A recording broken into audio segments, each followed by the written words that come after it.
Jangan lupa like, comment, and subscribe channel YouTube TVRI Bengkulu dan nyalakan lonceng notifikasinya.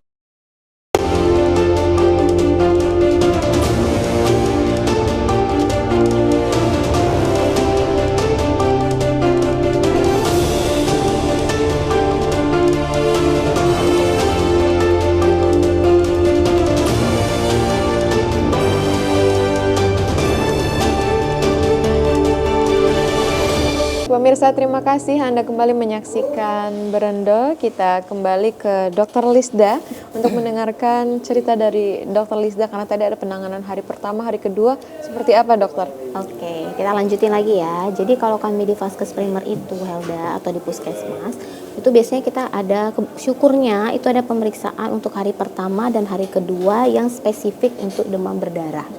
Jadi maksudnya spesifik itu ya kalau dia hasil rapidnya positif, berarti benar orang itu terinfeksi demam berdarah denggi. Itu memang harus di hari pertama dan kedua. Justru kalau pasiennya datang di hari kelima, dia sudah nggak sensitif lagi, Helda. Gitu. Nah biasanya pasien dengan keluhan ya, salah satu keluhannya tadi mungkin kita belum sampaikan ya, itu adalah misalnya bintik-bintik merah itu, Helda. Kayaknya ini udah pada tahu sih sebenarnya masyarakat ya. Jadi ketika ada bintik-bintik, biasanya masyarakat tuh suka curiga kalau itu adalah demam berdarah. Ya. Cuma hati-hati ya, takutnya nanti bintik-bintik taunya cuman biang keringat ya. Jadi maksudnya harus bisa dibedakan harus bisa dibedain gitu ya. Jadi bintik-bintiknya itu dia di bawah permukaan kulit, bukan di atas. Itu yang harus diingat ya. Jadi kalau bintiknya merah walaupun banyak tapi dia di atas permukaan kulit kita, itu mungkin biang keringat ya. Iya, itu udah pasti infeksi kulit dong, gitu ya. Karena infeksinya adanya di atas kulit. Tapi kalau dia di bawah lapisan kulit ini, di permukaan sih, tapi dia adanya di dalam, di bawah. Jadi kita masih kasat mata buat ngelihat gitu, dan dia bentuknya kecil-kecil kayak gitu ya. Itu sebenarnya adalah tanda yang menandakan adanya perdarahan, Helda. Gitu. Dan nanti mungkin akan dijelaskan lebih detail oleh dokter Nanda ya, seperti apa sih sebenarnya pembagian klasifikasinya atau warning sign-nya. Tapi yang pasti kalau ada itu di bawah permukaan kulit kita, maka itu menjadi salah satu warning sign bahwa ini kemungkinannya adalah demam berdarah. Nah, kalau pasien itu datang di kami di Puskesmas atau di Vaskes Primer, itu kami langsung ke lab ya, memberikan surat pengantar untuk melakukan pemeriksaan yang namanya NS1 tadi, namanya pemeriksaan untuk hari pertama dan hari kedua. Mungkin di beberapa vaskes ataupun klinik lain yang masih menjadi vaskes primer, dia juga menyediakan pemeriksaan untuk beberapa hari lanjutan. Misalnya udah hari ketiga, 4, 5 gitu ya, Helda. Itu namanya pemeriksaan bentuk antibody biasanya. Atau biasanya kita kenal kayak IgG, IgM ya, Dok ya. Nah itu tapi kalau di puskes nggak ada nih buat pemirsa ya. Biasanya kita yang tersedia itu cuma NS1-nya aja. Beberapa puskesmas memang ada juga yang bisa memeriksa kadar trombosit. Seperti yang disampaikan oleh dokter Nanda tadi, biasanya kita akan memantau kadar trombosit ya. Kayaknya masyarakat udah familiar sih dengan istilah trombosit, Helda. Trombosit normal itu seperti apa, dokter? Iya, kalau untuk ini? Betul. Kayaknya harus tahu dulu ya batasannya, harus tahu dulu, ya. Normalnya berapa iya, sih? Nanti keburu heboh pas udah cek ya, padahal ternyata masih normal. Betul. Jadi biasanya kita itu dia di 150.000 sampai dengan 450. Ya, meskipun ada perbedaan 2.000 udah ekstrim banget. 22.000. 22.000 sangat ekstrim sekali. Bisa ya, Helda bayangin dari 150 minimal loh ya. Minimal. Dia tiba-tiba 22.000. Tidak terbayangkan ya, wajar penurunan ya. kesadaran pasiennya. Drop dia. Ya, wajar kan dia penurunan kesadaran kan. Karena masyarakat juga harus tahu bahwa fungsi trombosit ini apa sih dalam tubuh. Jadi fungsi trombosit ini dia itu kalau pada proses pembekuan darah atau menutup luka, dia adalah salah satu komponen darah yang pertama kali akan berperan di situ.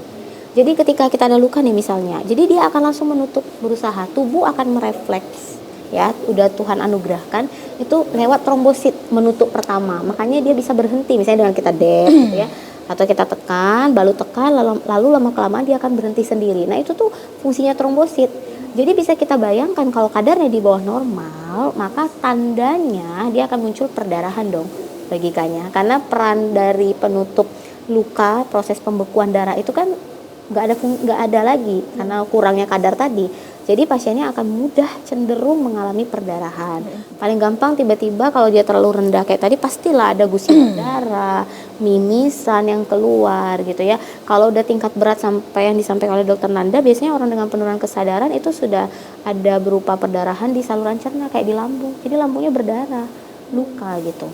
Kemudian juga yang berat lagi bisa perdarahan di otak ya, Dok ya. Tapi itu sampai sekarang belum pernah ketemu sih, tapi udah pasti bahaya banget kalau sampai dia menyebabkan perdarahan di otak. gitu. Karena itu Mengerikan ya fungsinya. dokter ya. Iya, Intinya perdarahan itu bisa di mana aja Mbak, untuk lokasinya itu bisa di organ mana aja. Termasuk di mata, di mulut, mukosa mulut, kemudian di lambung tadi kayak kata dokter Lisda gitu. Nih kan karena yang satu saya lihat ini kan dari virus ya. Ini kalau kita throwback COVID-19 kan dari virus juga dan Iya, itu betul. menular. Untuk DBD ini seperti apa, Dokter Nanda? Iya, kalau untuk DBD sendiri itu menular. Cuman cara penularannya berbeda seperti COVID-19. Kalau COVID-19 kan dari droplets. Kalau DBD ini dia melewati nyamuk tadi. Misal nih dokter Lisda DBD, kemudian nyamuk yang awalnya nggak mengandung virus dengue itu menggigitlah dokter Lisda. Aedes aegypti nih ya, menggigit dokter Lisda. Otomatis di badannya sudah ada virus dengue tadi. Nah, dari situ dia menggigit korban lain. Nah, itulah tertularnya lewat situ begitu. Tidak ada tempat lain untuk menularkan DBD ya? Enggak, semisal mungkin kalau ada cerita orang dari makanan atau dari darah kayak gitu enggak. Kalau untuk DBD itu dari harus dia nyamuk ketemu nyamuk lagi. Nyamuk ketemu nyamuk lagi. Sama-sama supir berarti ya? Iya, betul. Iya, Dokter Lisda ya. Masalahnya Nyamuk kan dia sekarang- nganterin. Iya, masalahnya kan kita ketika menjenguk teman, sahabat, rekan atau tetangga yang terdiagnosa demam berdarah, Betul. kita kan nggak bisa ya ngelihat itu kayak itu nyamuk yang gigit kamu kemarin nggak gitu kan nggak mungkin kan kita tanya Impossible sama ya, dokter, iya sama pasiennya kamu ingat nggak itu bukan ciri-ciri nyamuknya kan nggak mungkin. Jadi ya salah satunya kita harus mempersiapkan diri, bukan kita nggak boleh menjenguk ya, dan bukan kita nggak harus mengasingkan pasien DBD ya, nggak sama sekali nggak. Iya. Kita tetap boleh datang, tapi kita boleh memproteksi tubuh kita, misalnya dengan lotion anti nyamuk. Lalu kemudian yang paling penting apa? Imun. Jadi kadangkala kita bisa aja sih sebenarnya Helda udah masuk terinfeksi ya Iya, dok ya. betul. Tapi pada waktu virus itu masuk ke dalam tubuh kita, itu kondisi imun kita benar-benar lagi fit. Kita lagi bagus. Ini istirahatnya kasusnya cukup. sama-sama COVID-19 Iya, banget ya. betul. Imun kita cukup, asupan makanannya cukup, olahraganya mungkin lagi bagus, kemudian stresor fisik juga tidak ada, psikis tidak ada. Ya lewat aja tuh virus. Udah diperangi dengan tentara antibodi dalam tubuh kita kayak Nggak jadi nyerang, nggak jadi gejala berat ya dok. Iya, ya. Cuman kayak sekilas aja kayak gitu bisa. Artinya untuk memperkuat imun ya.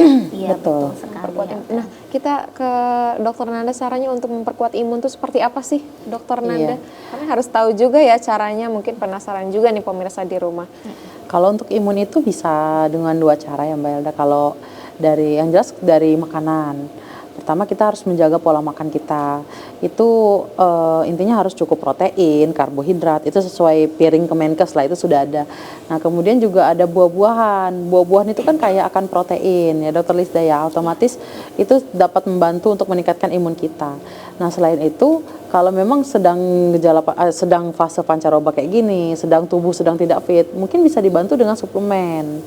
Nah, dimana kalau untuk suplemen itu semua vitamin itu bagus, asalkan kita lihat komposisinya itu dia biasanya kalau yang paling rekomen itu ada vitamin C di sana sama ada zinc di sana. Nah, jadi itu bisa membantu untuk meningkatin imun juga.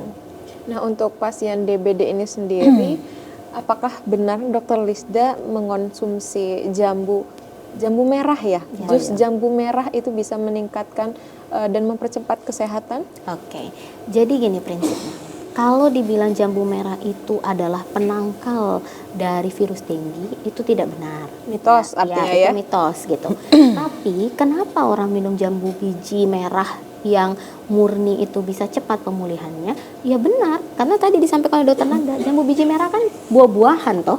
Iya. Apalagi kita misalnya benar-benar alami, artinya nggak kita tambahin gula yang berlebihan, nggak kita tambah pemanis buatan. Kita benar-benar alami ekstrak jambunya. Ya di dalam itu jambu biji itu kaya akan vitamin C loh. Ya, kemudian juga di dalamnya kan ada beberapa vitamin lain dan juga ada komponen serat di dalamnya, protein juga yang sangat bagus untuk tubuh. Jadi kalau misalnya masyarakat mempertanyakan kenapa si tetangga aku ketika minum itu berturut-turut dia cepat pulihnya dok, ya bagus memang disarankan gitu. Tapi bukan berarti kita mendewakan. Nggak usah ke dokter, nggak usah dirawat, kita kasih aja terus setiap hari, enggak, itu salah. Karena itu bukanlah menjadi ibaratnya jamu penawar dari virus DEN 1 sampai DEN 4 tadi, enggak gitu. Tapi kandungannya yang kita harapkan. Dan sebenarnya kalau masyarakat bilang berarti boleh dong dok saya ganti dengan buah lain, boleh. apa aja yang jadi selera. Misalnya dia nggak suka jambu biji, jangan dipaksa juga kan, harus gontok-gontokan. Ya artinya kan, gitu. kita highlight ini sebagai pembantu gitu ya dokter ya. Sebenarnya memang kalau ada jurnalnya kalau untuk jambu merah bisa menaikkan kadar trombosit. Cuman pada pasien dengan denggi atau dengan DBD itu yang paling utama bukanlah jambu merahnya, tetapi cairannya. Cairan itu mau apapun, Mbak Helda. Mau air putih boleh, mau misalnya kita nggak suka air putih, teh boleh, mau jus boleh. Yang penting itu yang dibutuhkan tubuh adalah cairan. Tapi paling bagus ya air putih kalau mau, karena kita harus konsumsi itu banyak. Biasanya kalau pada pasien DBD saya akan mengedukasi 3-4 liter dalam 24 jam. Diharuskannya itu ya, Iya. jangan bandel ya gitu. Baik, setelah ini kita akan membahas klasifikasi dari demam berdarah. Pemirsa, setelah jeda pariwara berikut ini, jangan kemana-mana, terus saksikan Berendo.